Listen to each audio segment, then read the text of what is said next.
Bismillah ar-Rahman ar-Rahim. Alhamdulillah wa sallallahu ala Sayyidina Muhammadin wa ala alihi wa sahbihi ajma'in. This is a continuation tonight, insha'Allah ta'ala, on the same topic. We mentioned what the other student of Ibn Taymiyyah named As-Safadi had to say about Ibn Taymiyyah, also in his book called Lamiyatul Ajam. Lamiyatul Ajam. Okay? We mentioned that he said, وَعَقْلُهُ نَاقِص يُوَرِّطُهُ فِي الْمَهَالِكِ وَيُوقِعُهُ فِي الْمَضَايِقِ. That علمه متسع جدا إلى الغاية. His knowledge was extremely vast, yet his intellect was lacking. It would lead him to destruction and make him fall into difficulties in the tight spaces.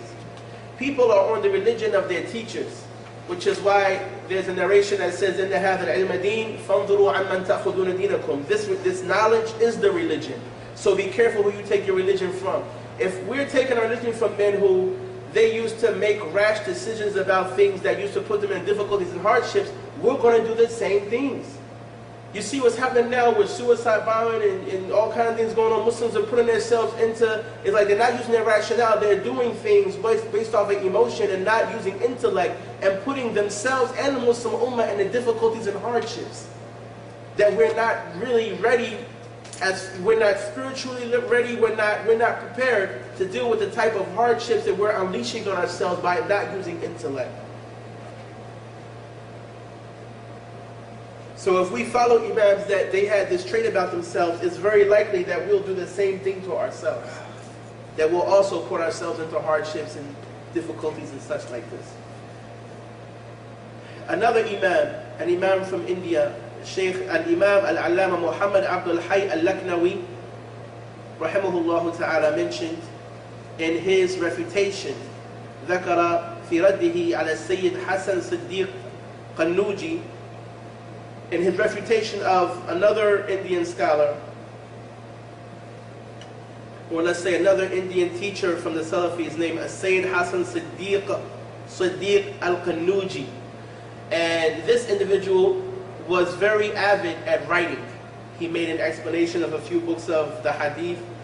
I believe Bukhari is included in that. So he made some different books, but he did it with the Salafi ideology. So I'm telling brothers and sisters who may read Arabic and who know about this to beware also of the publications, the books that he has, because they may not represent what Ahlul Sunnah is saying. They represent the ideas of the Salafis. In Al-Imam Abdul Hayy al-Laknawi's book refuting al-Qannuji, his book is called إبراز الغي الواقع في شفاء العين. إبراز الغي الواقع في شفاء العين. He, in this book, describing al-Qannuji, says, ومن عاداته التي يجب الاحتراز عنها أنه يجعل ما يوافق رأيه وإن كان مختلفا فيه مع علمه بكونه مختلفا فيه مجمعا عليه. وهذا من عادات ابن تيمية وتلامذته والناس على دين ملوكهم وأمثلته في تصانيفه كثيرة.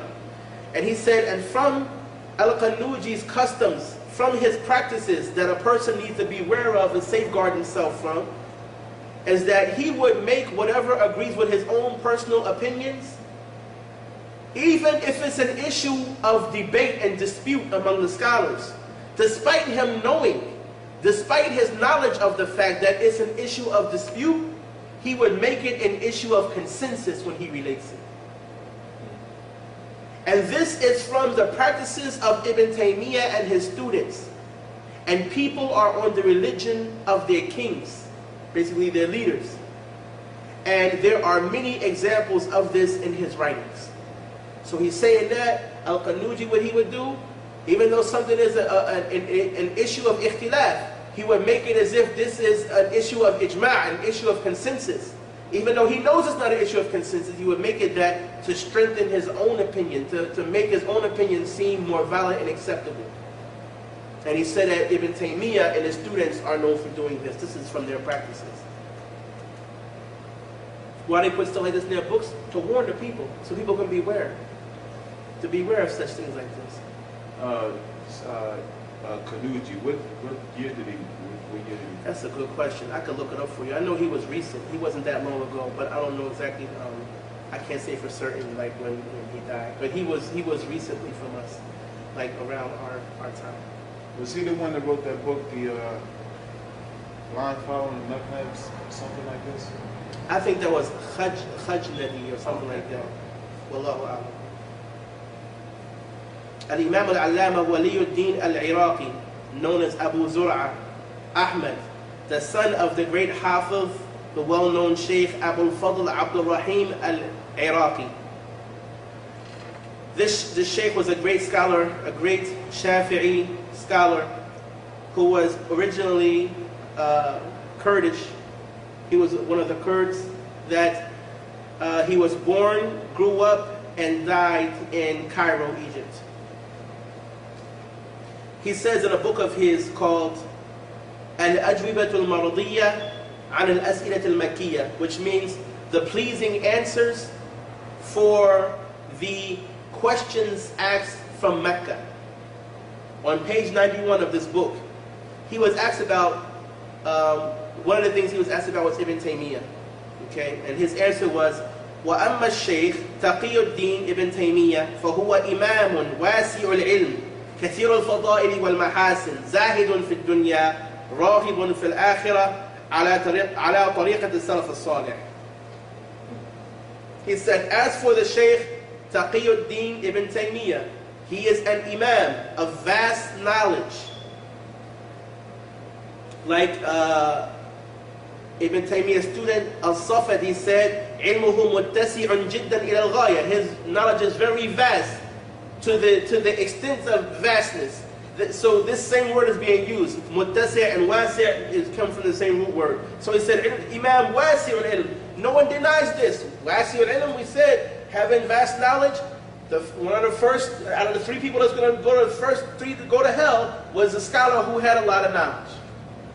With the mujahid who did it, so people could say he was brave, and and the other person who gave money, so people could say he was generous. You know what I'm saying? So just having knowledge alone may not be enough. Just having knowledge, because why do we learn knowledge? So that we can speak and act according to it, not against it. Not go against whatever we've learned for our own opinion, but go against our own nafs according to the knowledge that has come to us. So he said about him that he has a lot of knowledge. كثير الفضائل والمحاسن. He has many virtues and beautiful qualities. زاهد في الدنيا راغب في الآخرة. He is an ascetic in the dunya, a person who basically their interest is removed from the dunya and they are interested in the akhirah. على طريقة السلف الصالح.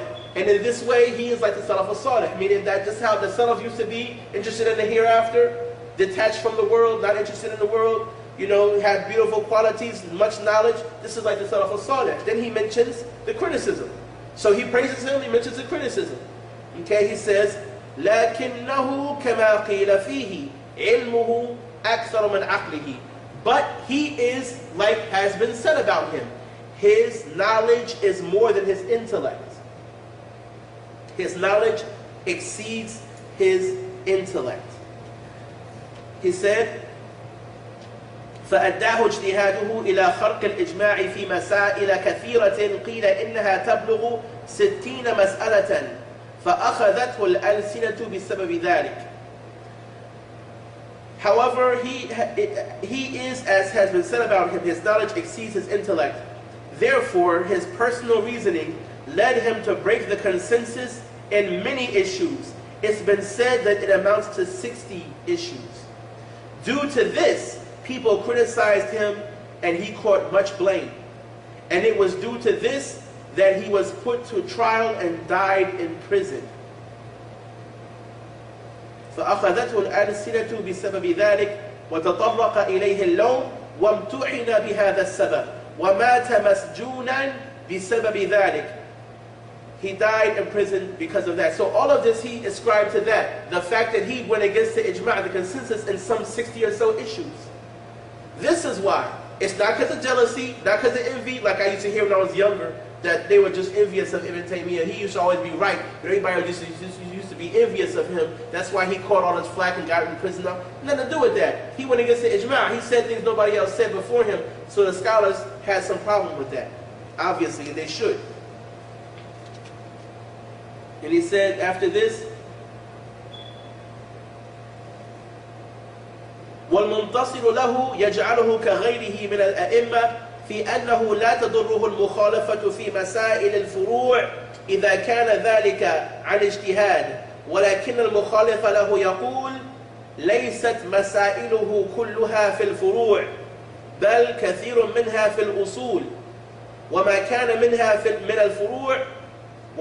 منها من الفروع فما كان يسوغ له المخالفة فيها بعد انعقاد الإجماع عليها، ولم يقع للأئمة المتبوعين مخالفة في مسائل انعقد الإجماع عليها قبله، بل لم يقع لأحد منهم قول إلا وهو مسبوق به من بعض السلف كما صرح به غير واحد من الأئمة، وما أبشع مسألتي ابن تيمية في الطلاق والزيارة، وقد رد عليه فيهما معا الشيخ الإمام تقي الدين السبكي، وأفرد رحمه الله تعالى ذلك بالتصنيف فأجاد وأحسن انتهى. His supporters make him like other scholars, where disagreement in matters of furu', in matters of fiqh and such is harmless when it is based upon ijtihad. But those who oppose him uphold that not all of his issues pertain to furu'. Many of them pertain to usul, to the aqidah, to the creed, not just to practices and to fiqh and such. And even in those issues of furu', of the branches or of fiqh, it did not behoove him to disagree after a consensus was reached concerning those things. It did not occur that the followed imams, basically the 4 imams, disagreed on issues of consensus before them, of ijma'. Nay, none of them made a statement except he was preceded to it by someone from the Salaf, as more than one imam has clearly stated. And how ugly the 2 issues of Ibn Taymiyyah concerning divorce and visiting the Prophet ﷺ are. The Shaykh and Imam Taqiyuddin al-Subki, may Allah have mercy on him, refuted him in both issues, writing about them separately in a way that was commendable and thorough. So brother, this shows you then that everybody didn't agree with Ibn Taymiyyah, and Ibn Taymiyyah didn't agree with everybody. He disagreed with many shuyukh before him. Right now we need our shuyukh. We need to be connected to our scholars of the Salaf and the Khalaf. We have certain issues in the Ummah right now that will only be cured with what cured the earlier people of this Ummah. And that doesn't include being ignorant and naive about the Aqidah and not studying it and just learning Tawheed al-Uluhiyyah, Tawheed al-Rububiyyah, Tawheed al-Sifat. That's not going to be enough. Because especially when the Tawheed of the Asma' wa Sifat goes against what the scholars have understood all this time about Allah Ta'ala's names and qualities. We have to have the right understanding and know what is wajib, jaiz, and mustahil for Allah Subhanahu wa Ta'ala. The great Imam, the great Shaykh and scholar, Muhammad ibn Ahmad Maskah ibn al-Atiq al-Yaqubi, rahimahullah tabaraka wa ta'ala, made an excellent book refuting Ibn Taymiyyah called Fatawa Ibn Taymiyyah fil Mizan, the fatwas of Ibn Taymiyyah in the scales. This book is very, very good. And I remember, alhamdulillah, when I was in Yemen, when I was in Hadramaut, in Turin, I got a chance to read this book they had in the library there at Dar al-Mustafa, and I was able, alhamdulillah, to read some things from that book. Very excellent book. Right now I'm translating it. May Allah give me tawfiq to continue to translate it. I intend to present it on YouTube, inshallah, tabaraka wa ta'ala, translation word for word, and even explaining some parts.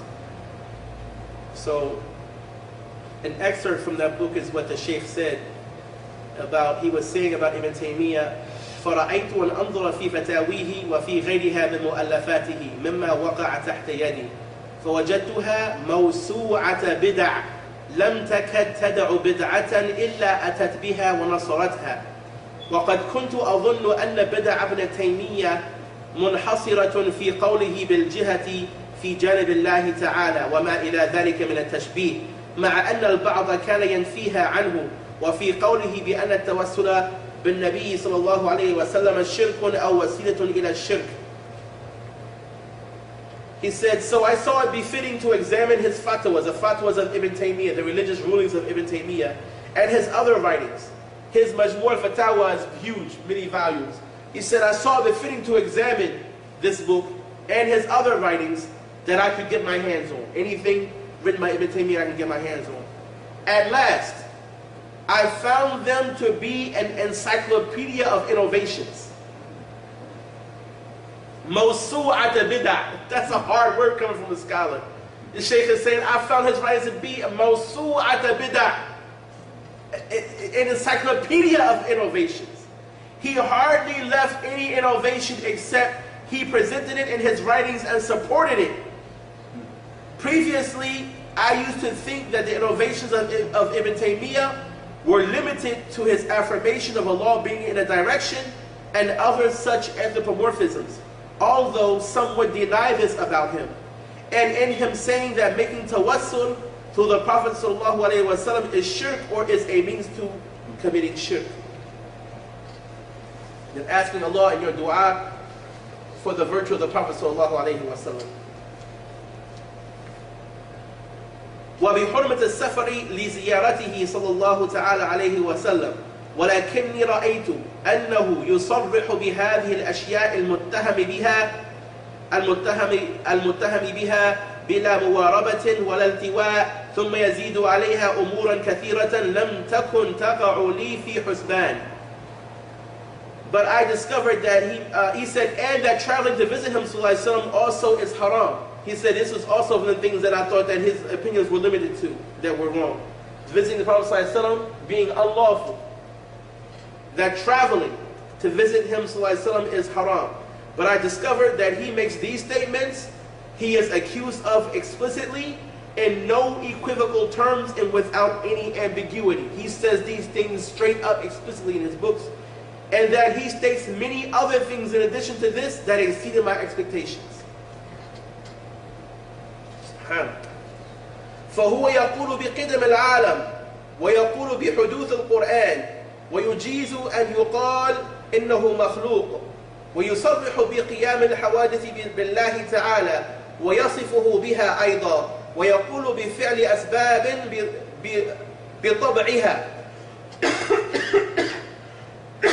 ويقول بفعل الأسباب بطبعها ويقول بالصلاح والعدل من مبادئ المعتزلة ويقول بعدم عصمة الأنبياء عليهم الصلاة والسلام ويقول بفناء عذاب أهل النار ويخرق الإجماع في كثير من الفروع وهو إلى ذلك يسلط لسانه على علماء الأمة والمشايخ الصالحين منها ويصفهم بكل سوء ومكروه من التبديع والتضليل والتكفير أحيانا وإن فرعون وهامان وجهما خير منهم وأعلم بربهم. It says, and that he states many things in addition to this that exceeded my expectations, because he also affirms the beginninglessness of the created world, that the created world doesn't have a beginning. The occurrence of the Quran, and he deems it permissible to say that it is created. He explicitly affirms actions happening to the essence of Allah the Exalted, and he describes him with them also. He affirms them for him. And he affirms that means create actions by their nature. Fire creates the burning by its nature of having heat and such like this, that it by its own nature creates the burn and stuff like this. Not that Allah Ta'ala creates the effect, that Allah Ta'ala is the khaliq of al-ibad. Allah Ta'ala is the creator of the actions of the slaves, and the fire is the slave of Allah Subhanahu wa Ta'ala, like all other creations are. We're all slaves of Allah Subhanahu wa Ta'ala. So Allah Ta'ala created us and our actions, not just people's actions, but the squirrel, the monkey, the fire, the water, everything's action. Allah's the creator of it. But he's saying like these things happen through their own nature. And he affirms the best outcome and the justice from the fundamentals of the Mu'tazila. And he affirms that prophets, peace be upon them, are not infallible. He affirms that the punishment of the denizens of hell will end. He also defies the consensus, the ijma', in many issues of fiqh, jurisprudence. And in addition to all the preceding, he lashes his tongue out against the ulama of the ummah, and the mashayikh, and the salihin, the righteous folk of the ummah. And he attributes every evil and undesirable trait to them. He attributes every evil and undesirable trait to them, which is enough to destroy a person. Is enough.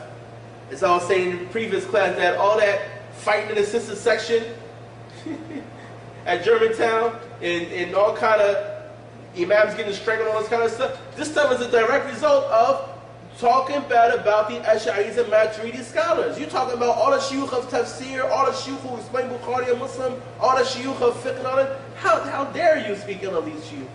But you get mad at a person speak about one imam named Ibn Taymiyyah. Fear Allah. The flesh of the scholars is poison, and this is used all these stuff. But that don't apply to Imam Nawawi, Ibn Hajj, all these great ulama. That don't apply to them, but it applies to Ibn Taymiyyah though. You put all the scholars of the ummah in deviancy and say this one man is right, he's the one saved man, and everyone else is wrong. But you don't fear Allah in that. You don't think you got real poison by eating up the flesh of hundreds of thousands of scholars? SubhanAllah. In addition to all this, he attributes every evil and undesirable trait to them, including calling them innovators, tabdi',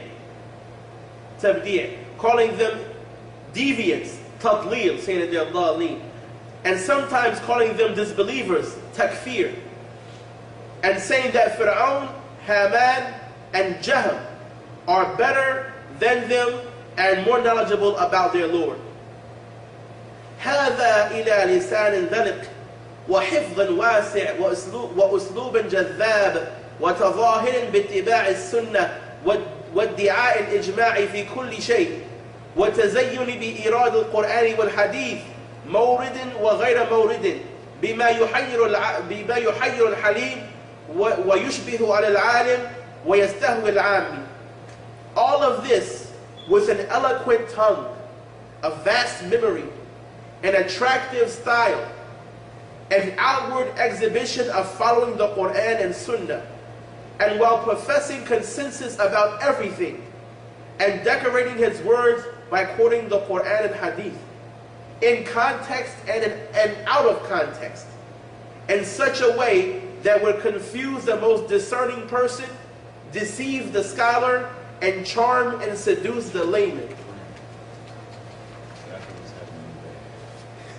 That was heavy. That was a clear description of Ibn Taymiyyah, man.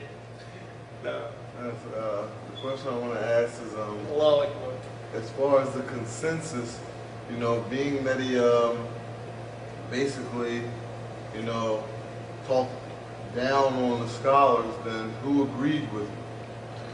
Or who did he say agreed with him? He would say everybody agreed with it, but when you go back and search to see where they agree with him, you don't find what they're saying. You know what I'm saying? Oh man, if he means this, what he's talking about agreement, he totally misunderstood it. It's that kind of thing. Or they said, I think it was Ibn Hajj rahimahullah ta'ala, one of the books of history where they mentioned the debates of Ibn Taymiyyah. I believe it was Ibn Hajj and Ad-Durr al-Kamila. I need to check that book again though, but Ibn Hajj al-Asqalani rahimahullah ta'ala, I'm pretty sure, wallahu alam, that he was saying that when he would be in a debate and he would quote something that was far-fetched, they would say, well, what book did he say that in? You said that he said this in the book. Where? What book he said it in? He would mention a book in a library that was so many days away in a journey that it was impossible for no one to go check and verify what he said. Or when they would verify, like say like, what did you mean by this? He would say, no, I didn't mean that. What I meant when I said that was this. And he would mention some far-fetched meaning that it's like no way that he could have meant that from what he said. He mentioned some real far-fetched, like, you meant that? How could you have meant that by saying this? This doesn't make any sense. So this is the type of thing he would do in debate. وقد رأيت أن على من علم من المسلمين أن ينبه من لم يعلم على هذه المزالق التي يجب عليها توقيها.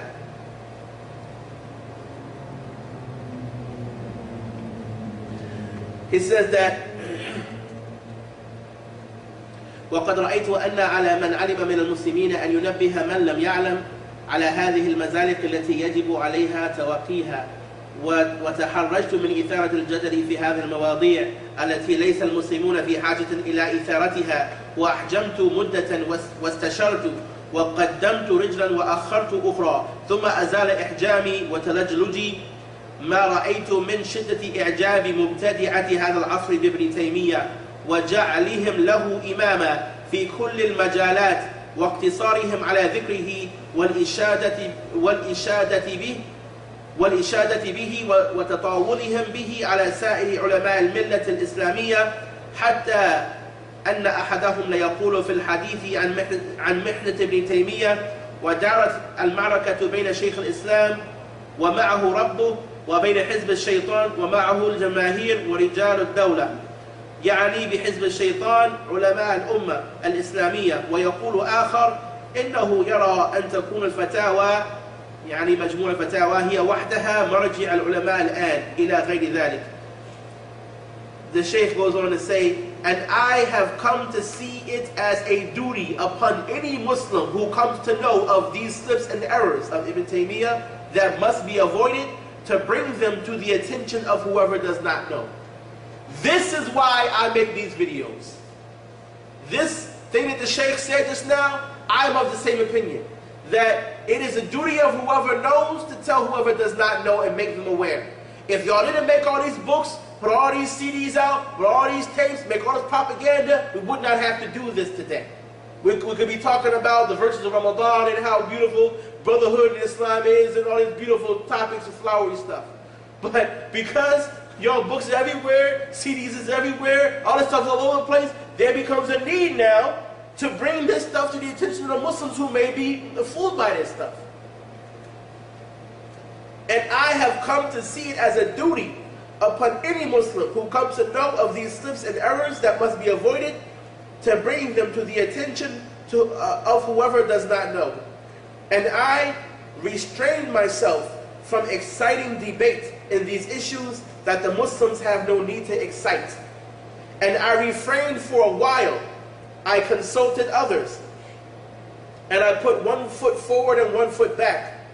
Then, however, my restraint and reluctance was removed by the extreme admiration for Ibn Taymiyyah that I witnessed from the innovators of this age, talking about the Wahhabis, the Salafis, the Najdis, and them making him an imam in all fields, then contenting themselves by mentioning only him, and praising and commending him, and using him as a reason to attack all other scholars of the Islamic religion, to the extent that one of them said about the event of Ibn Taymiyyah's trial and the battle raged between Shaykh al-Islam, who had his Lord with him, and the party of the Shaitan, who had with him the masses and the men of the state.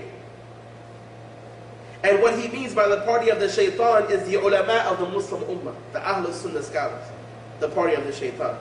Another says that, quote, he believes that the fatwa of Ibn Taymiyyah, the Majmu' al-Fatawa of Ibn Taymiyyah, should be the only resource that scholars refer to now, and other such statements. فرأيت أن أقدم إلى علماء هذا العصر ما اطلعت عليه من بدع ابن تيمية وضلالاته، وأثبت ذلك من نصوصه المطبوعة التي هي بين أيدي الخاص والعام، لئلا يقولوا هذا لم يثبت، أو هذا يجب أن لا يثار أمام عوام المسلمين لئلا يشوش عقائدهم، فإن الأمر مثار الآن على أوسع نطاق بين عوام المسلمين وطلاب الإعداديات يتناقشون في معنى الاستواء. He said, for these reasons I saw it as a must to present to the scholars of this age what I have come across from the innovations and deviations of Ibn Taymiyyah, And I cited them from his own words that are in print and are available to the masses. So they can't say this is unconfirmed or this shouldn't be brought up among the generality of the Muslims, so that it does not confuse their beliefs. Because these topics have already been agitated now in the widest circles among Muslim laymen. And junior high school students are now discussing the meaning of the istiwa. So then the Shaykh continues in his book to clarify the truth and falsify the falsehood. And may Allah give us tawfiq to translate that and present that in YouTube videos, inshallah ta'ala, so Muslims can beware. Ibn Taymiyyah, he mentioned the stuff that the Shaykh said about the hellfire not ending. Let's look at the quote, one quote. We're not going to take all night, we're not going to take a bunch of time. First of all, is hellfire everlasting? Does hellfire stay forever and ever? Yes. Yeah.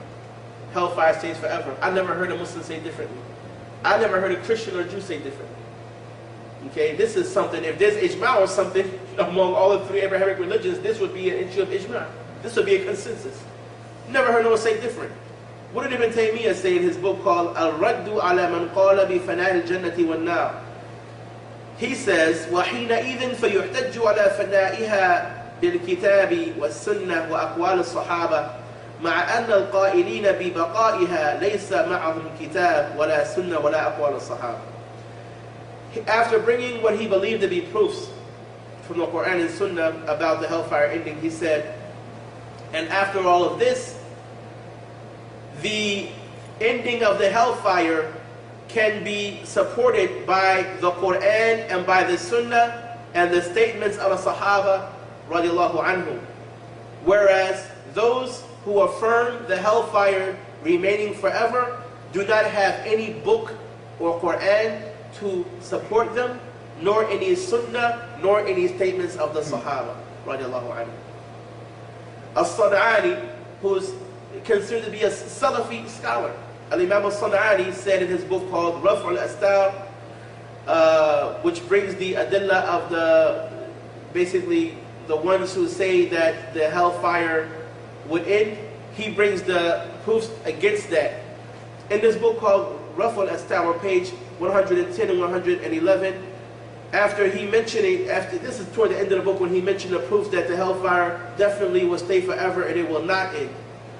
He said, وَإِذَا عَرَفْتَ مَا أَوْقَيْنَا عَلَيْكَ عَرَفْتَ أَنَّهُ لَمْ يَتِمَّ مَا ادَّعَاهُ ابْنُ تَيْمِيَّةَ فِي الْآيَةِ يعني قوله تعالى إِلَّا مَا شَاءَ رَبُّكَ فَإِنَّهُ قول في الآية بلا دليل ولا قال به من السلف أحد ولا من الخلف وأنه ليس في يد شيخ الإسلام شيء لا من كتاب ولا من سنة ولا من صحابي كما قررناه فليس في يديه إلا دعوى بغير برهان. Once you understand and know and recognize what we have put forth to you, you will know that what Ibn Taymiyyah has claimed about the verse where Allah Ta'ala says that they will be in there except as your Lord wills, that what he claims about the meaning of that verse, being that they would, the hellfire would end, that it is a statement about this ayah with no dalil, with no proof or evidence. وَلَا قَالَ بِهِ مِنَ السَّلَفِ أَحَدٍ, and no one from the Salaf said this. وَلَا مِنَ الْخَلَفِ, or from the Khalaf. وَأَنَّهُ لَيْسَ فِي يَدِ شَيْخِ الْإِسْلَامِ شَيْءٍ لَا مِنْ كِتَابٍ وَلَا مِنْ سُنَّةٍ وَلَا مِنْ صَحَابِيٍّ كَمَا قَرَّرْنَاهُ. And that he says, Shaykh al-Islam, like I said, he's a Salafi. This person was considered to be a follower or a student of Ibn Taymiyyah, came much later than him, well, wasn't a direct student of him, but came recently. But he says that Shaykh al-Islam does not have in his hand anything from the Kitab or the Sunnah or a Sahabi that proves this and what we have already established in this book. So he has nothing in his hands except for a claim with no evidence. With no evidence. So this is one of the issues, like we say, that they would deny ijma' for things that supported their own aqidah. They would deny ijma', even though it's a matter of consensus. The hellfire being forever is a matter of consensus by Quran, Sunnah, ijma' al-Sahaba, everybody. But why did they say that the hellfire would end? Because they believe Allah is mahalul hawadith. this idea of Allah Ta'ala being prone to activity, that He gets angry, He gets happy, that He comes, He goes, He makes istiwa, He descends, He rises back up to the throne again, and because thinking that Allah Ta'ala is in time led them to believe then that Allah Subhanahu wa Ta'ala's anger is something that happens with Him. So if that happens with Him, how can He be angry forever and ever and ever and ever and ever, and staying angry and mad and mad and mad and angry at these people forever and ever and ever in the hellfire, where they only disobeyed Allah for however many years? And He would be angry forever and ever just because they understood anger to be like people get angry. Like a person becomes angry. Like it's a temporal thing that happens, that comes and it goes. Whereas Ahlul Sunnah say, many of Ahlul Sunnah, they would say that the anger is an expression of Allah Ta'ala's will to punish someone. And Allah Ta'ala's pleasure is based on His will to bless somebody or to have mercy on them and show them bounties and such. But not that Allah Ta'ala Himself, He goes through and He changes, or He gets angry and upset and happy and mad and glad and nothing like this. Because Allah Ta'ala, we already know He's eternal, He doesn't change. Events don't happen with Him. There's every change is a creation. Every change is a happening that was not happening before, that needed one to create it to happen. That Allah Ta'ala is not prone to creations. He's the creator. Creations do not exist with Him.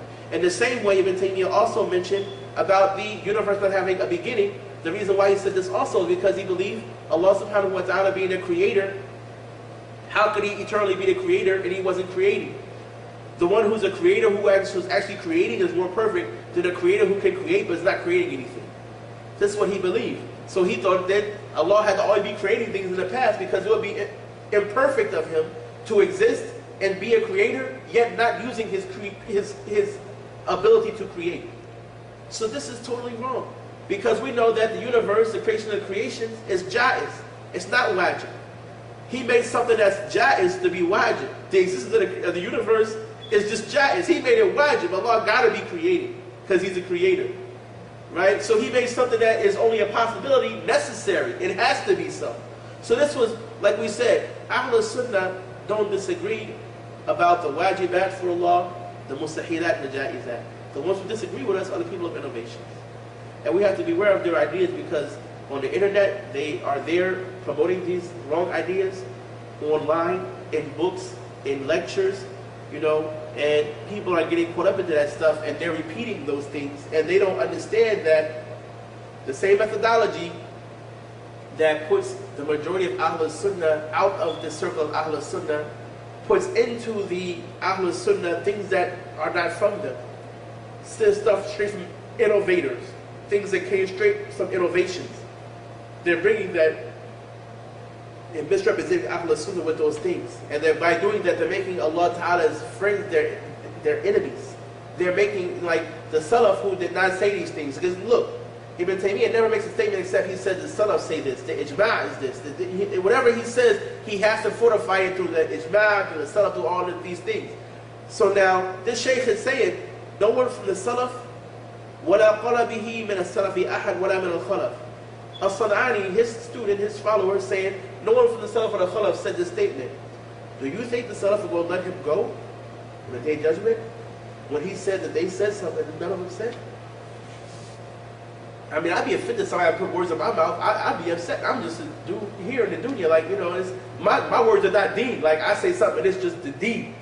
That's the Salaf. They say stuff, people are following them. People have them as a qudwa, like an example. They are exemplars. When people take their words and misconstrue them, people based on that blessed period and based on being righteous and knowledgeable will follow, will think that that's what the Salaf is saying. Right. So when people are doing that, twisting their words around, misrepresenting them, they're misrepresenting the deen itself, and that's very dangerous. And the Salaf, they're going to say what As-Sandalaani is saying. None of us said that. You attributed some stuff to us that none of us said.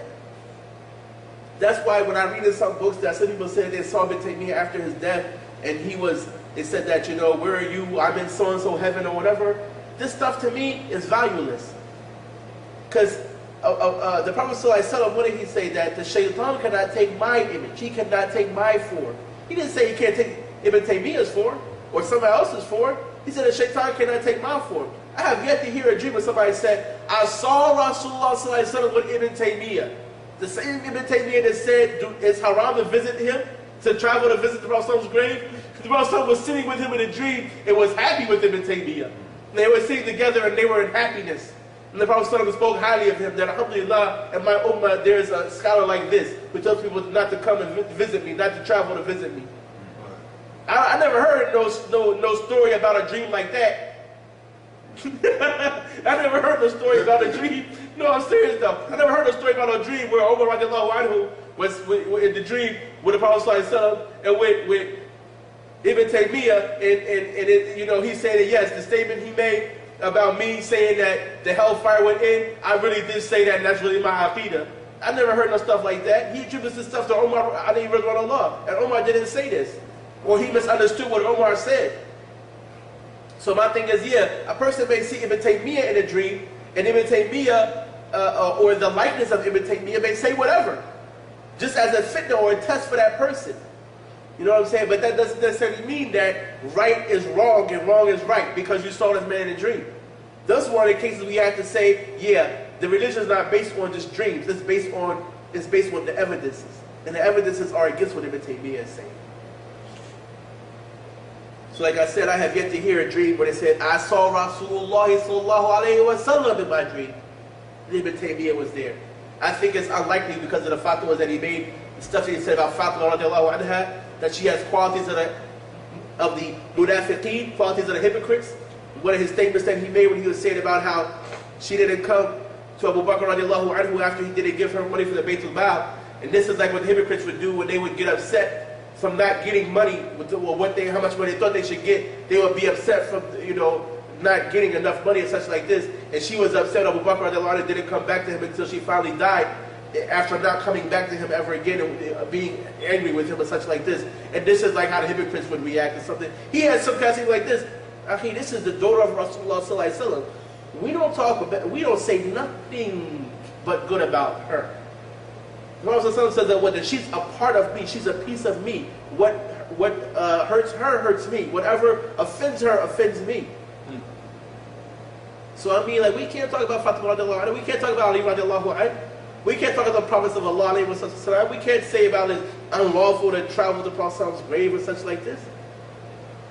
A person, like I said, I read some things here and there about good dreams we've seen about him, but the good dreams I've heard or read, really mostly read more than heard, have not been things that can be verified that this righteous, pious person saw Rasulullah sallallahu alayhi wa sallam, and the Prophet sallallahu alayhi wa sallam himself praised Ibn Taymiyyah in this dream. It's usually a dream that this person saw Ibn Taymiyyah. And that, to me, I had read somewhere that a jinn took the form of Ibn Taymiyyah in this world, like, in his lifetime. He took the form of Ibn Taymiyyah and did something, was somewhere or something like that. I gotta verify the story because I don't like to say that and not have the exact incident in front of me. But it definitely was written somewhere that something of this incident this type of thing happened. My thing, if that can happen in awake form while a person's awake, then how about in a dream? A person, definitely something can take us from a dream and fool people. So it's not about dreams, it's about the evidences. The evidences show that things he said in his lifetime do not coincide with something that the Prophet ﷺ would agree with after his death. That it's okay to tell the Muslims not to visit me, not to come to me from Mecca, not to come to me from wherever, to come and visit me. Another question. Yeah, the fuck. I remember reading somewhere that in the Hanbali Madhab, that Ibn Taymiyyah's works, even though he has the big 30-something volume Majmu' Fatawa, that his books are not even relied upon. No, they're not. They have other books that they read from. Like they have the Iqna'. They have a bunch of other books in the Hanbali Madhab that are like the Mu'tamad, or are the books that are relied upon and referred to when they need to bring up a judgment or something. But no, his much more Fatawa, no, like that. And even in that, many times when he'd be asked a question, he wouldn't just give the straight answer. He would